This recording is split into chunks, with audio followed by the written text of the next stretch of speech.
Hello bass family and welcome to Everything Bass. I was just doing the demo for today's Creating Walking Jazz Bass Lines number 6.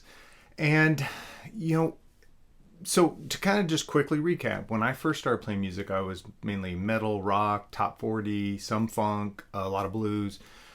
So when I studied jazz at Musicians Institute, it was overwhelming at first because it's a different mindset. You have to be conscious of the changes, the chords going by, not just the roots. You have to be thinking about all the chord qualities and things like that. And I started getting it down and feeling comfortable, but then along came the songs that had 2 chords per measure. And that can be intimidating. And I was a little overwhelmed, but luckily my private instructor, Greg Weiss, just an awesome teacher, he broke it down to me in a way that really helped me demystify, maybe take some of the fear out of songs that have 2 chords per changes. And he gave me a series of exercises I'm going to give you today. So if you're a Patreon subscriber, you probably want to go pause the video, go to the link in the description, download the chart just so you can follow along. It's a common jazz chart that has 2 chords in every measure. If you're not a Patreon subscriber, I'll just try to describe what I'm doing, but you can really translate the exercises to any of your own charts. If you have a jazz book, just look for songs with 2 chords per measure and apply these. Now, what are the prerequisites? Just as everything else, make sure you know your triads. So you know if a chord's a major 7 chord, you know that has a major triad and how to play the major triad. If it's a minor 7 chord, likewise, know that there's a minor triad in that chord and what are those notes, at least the pattern. And know your fingerboard, and that's about it. So let's get right into it. So, and for simplicity's sake, we're going to take just the first 2 measures of this chart so I can run through the exercises without, going on and creating a really long video. The first thing I think that's important for you to do is an exercise when you come across these 2 chord changes is practice just playing roots and octaves. So the chord progression we're going to do is B flat major for 2 beats, G dominant 7th for 2 beats, C minor 7 for 2 beats, and F dominant 7 for 2 beats. So it's an B flat, G, C, F. And what I would challenge you, and sometimes players who can actually play but are unfamiliar with jazz, they'll skip what they think is too basic and they'll get to more difficult exercises and then stumble because maybe, no accusations here, and it might not apply to you, but maybe by skipping that foundational beginning, you're not building a strong enough base to be able to kind of do the more challenging things. That's why I start with simple root octave. What that does is it maps out your fingerboard. It shows you where these notes are, more than one location, which is really important to be able to freely play a walking jazz bass line. So we have B flat major 7, so we could play the B flat here, 1st fret to the 3rd fret, then it goes to G, C, F. But what I would challenge you is to put on a click track and try, after you've got the basics down, but try to also not always use the same root octaves. So you might start here, then come up here,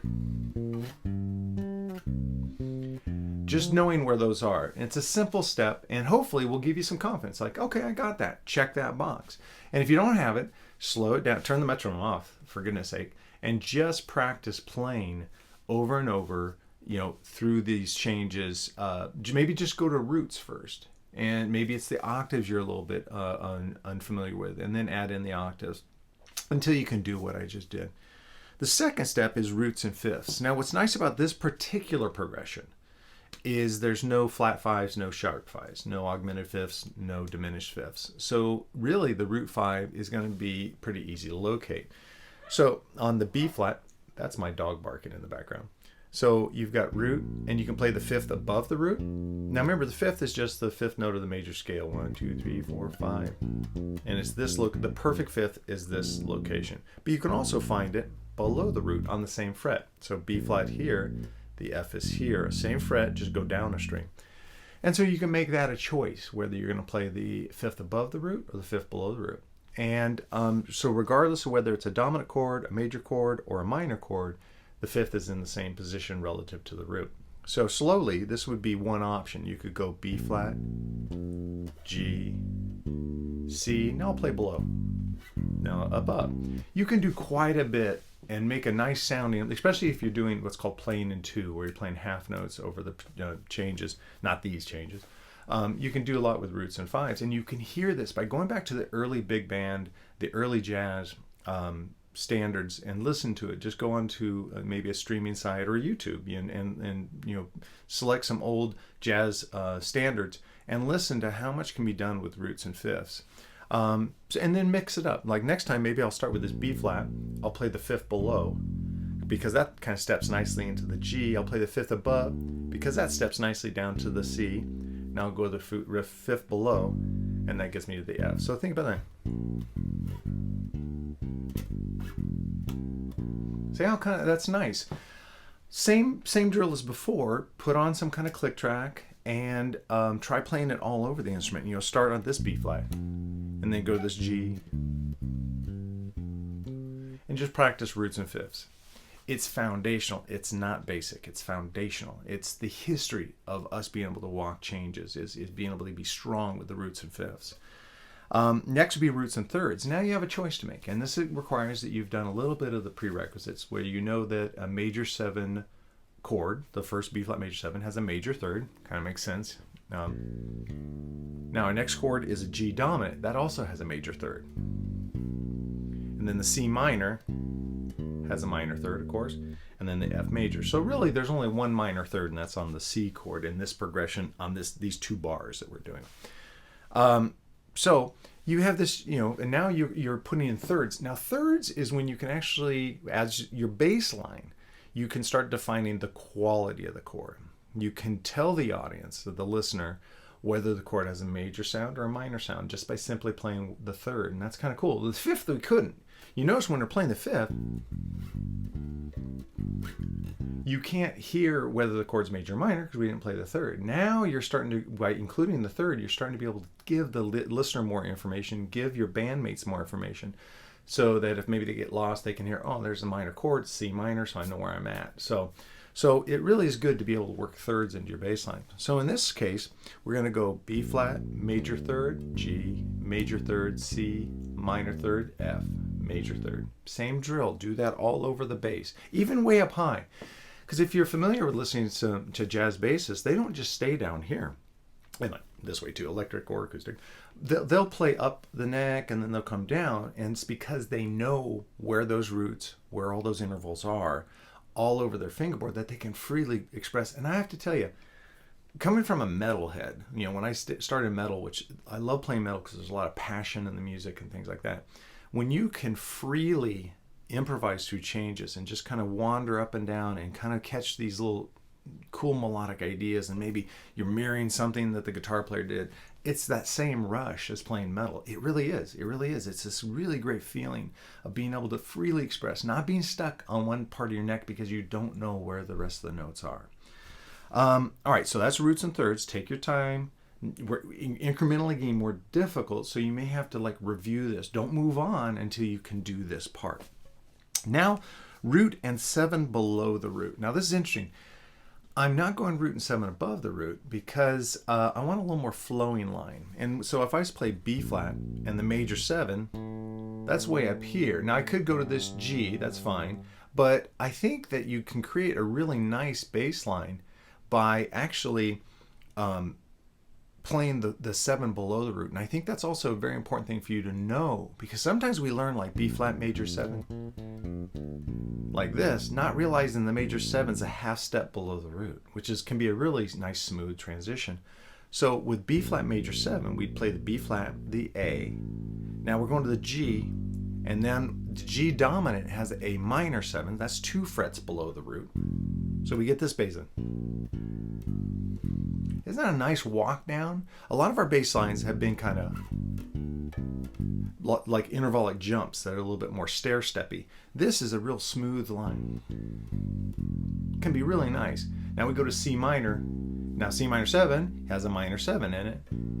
And then we got the F7, which we're going to have to play differently because I have my 4 string on. I don't have my 5 string. So if I just play the F here, I don't have an E flat down there. So I could play up here and then go here. So this line slowly would be the B flat, major 7, G with the minor 7 over the dominant, C with the minor 7 over the C minor 7, and then the F dominant, and we get this kind of line. So it's good to know where those sevenths are. And lastly, this is more what I demonstrated in the intro, this last step, step 5, is with 2 chords per bar, a good safety net, especially if you're having sound issues, you can't really hear the other players or whatnot, just maybe there's a distraction, or you just want to add it in because I think it sounds great, is you can play in 2 chord per bar. So let's see, here's our measure, beat 1, beat 2, beat 3, beat 4, and we're playing B flat major 7 to G7. We'd play B flat, and then this note is a half step below or above the next root. So it'd be B flat, and then a half step above or below to G, half step above or below to C minor. So we're connecting with chromatics. I think it can be really nice sounding. Let me give you an example. B flat major. Now I'm going to G dominant. So the second note I'm playing under the B flat major has more to do with the next chord than the chord we're on. So I'm playing the B flat major. I'm going to G, so I'm going to play a half step below G. Then I'll play the G. Going to C, I'll play a half step above C. And then I'm going to F, so I'll play a half step above F. So this sounds like this. Sorry.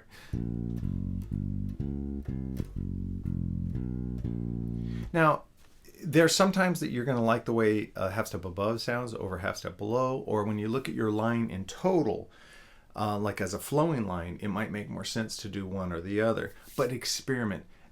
You know, I could write out like all these options, but really it's not going to stick with you unless you do it yourself. So now the best way I've found to kind of find your preferences is to stick with always doing a half step below and then always doing a half step above. So like if I always did a half step below for one time through, I'd go, here's a half step below. Now always a half step above. Now you'd have to do that over and over again to really listen. So don't do it unamplified or without headphones. Really listen to what you're playing.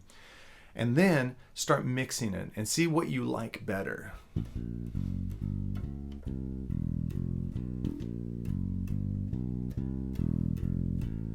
And just play around with it. So there's 5 exercises you can do to hopefully take some of the fright out of 2 chord per bars. Now, I'm not ignorant to the fact that a lot of the songs that have 2 chords per measure are up tempo, really fast. Don't start there. Start as slow as you need to play to be able to do it well. Then start moving your tempos up and move your tempos up. Do it gradually. Take it easy on yourself and you'll have more success, I promise you. Now, I should say that we've gone through 6 units. When you go through Unit 1, you should review it. There's a great quote, I've used it a lot on the videos, which is from Vincent Breedice. It says, "Review is the musician's best friend." Just because we're on Unit 6 doesn't mean you should forget 4s, 5s, 3s. Go back, try them in order. Play them in order. Take a day maybe. Grab your bass, get all set up. If you're a Patreon subscriber, download all the charts. And then start on Unit 1 and see how you've done. Now here's the cool part about when you review, what really helps you is maybe the first time you did Unit 1, it was hard and it took you a long time. Now when you go back, you might blow right through it, and that feels good. That's one of the ways you can truly measure progress in your playing, is to actually go back, review something, and hopefully go through it much easier this time. If you don't, let's say you go to Unit 3 and you stumble on it, that just means you really didn't give it enough time, or maybe there was too much time between when you practice Unit 3 to now that you're listening to or watching this video, Unit 6. So review really helps, and I review constantly. And I've mentioned before that I like to collect bass music books and theory books, song books, all these things. And a lot of times I'll buy or be sent from a friend of mine a book they've written, and it contains information I've gone through before, but I like to go through it again. One is I like to see how that teacher presented the information. As instructors, we have to constantly be refining the way we communicate. And sometimes I'll read through a book and go, that's a really great way to explain that. but also it makes me go through and relive those things. When I learned to sight read music, I did it at Musicians Institute, and that's when I really did it. I kind of took a poor attempt before going to school, but at school I really got my reading down. But I didn't really become a good reader until I started teaching reading. That sounds weird, right? It sounds weird, like you're teaching and you don't think yourself as a good reader. No, when I was going through with student after student after student, and I was working through the basic foundations of reading, that solidified it with me. I can remember after leaving Los Angeles, I moved to Arizona, and I was teaching privately, and I was teaching at Scottsdale Community College. But one of my private students, I was working through reading. We were reading together, and I used to just have to be single focused on, like, I couldn't let anything, no distractions. I wanted to read perfectly, so my mind was really lasered in. I couldn't have any extraneous thoughts. But this was a lot of foundational reading, and I found myself thinking about going grocery shopping, and it was a revelation to me because I was reading it correctly. But I'd gotten my foundation so strong that my mind could wander for a minute and not affect the way I played, and that was exciting to me, very exciting. Okay, so creating jazz walking bass line 6. Give it a shot. I love this kind of playing where you can actually sit there and make conscious decisions on what you're going to play. I'm going to play a third. I'm going to play a fifth. I should say, at the end of all this, after you've got 1 through 6 where you can kind of play it at a good tempo, mix all of them. You might go root, fifth, root, root, fifth, root, third, root, chromatic, root, try different things like that. Just see what you like. For those of you who can read and write music, write it out and see if you can create like a flowing line that really brings the listener gently to the next chord, then takes away into the next chord. If you want to go for really upper level thinking, do it while you hear a melody. Like actually pick a song where you have a play along track with the melody, and actually create a bass line that seems at times to flow with the melody or support the melody or become really foundational, like roots and fifths, to let the melody really stand out. And all these things are really cool next level thinking that will just propel your playing through the roof. All right, I hope this video helps. I need your comments. I need to hear what you like. Did it hit? Did it miss? Based on this, would you like a follow-up video to cover whatever? Comments help a lot. Liking the video, subscribing to the channel, hitting the bell icon, all those things really help me grow the channel. And also, honestly, if I could be completely transparent, it encourages me. 2020 has been a very difficult year. One of the things that has made it so much better is you guys. Every time I see a like on a video, a great comment, or even a critical, I've had critical comments, but just having that interaction, since we're all sheltered in place, really, really makes this house seem bigger. And I'm very thankful for you guys. Beyond words. All right, I'll see you at the next video.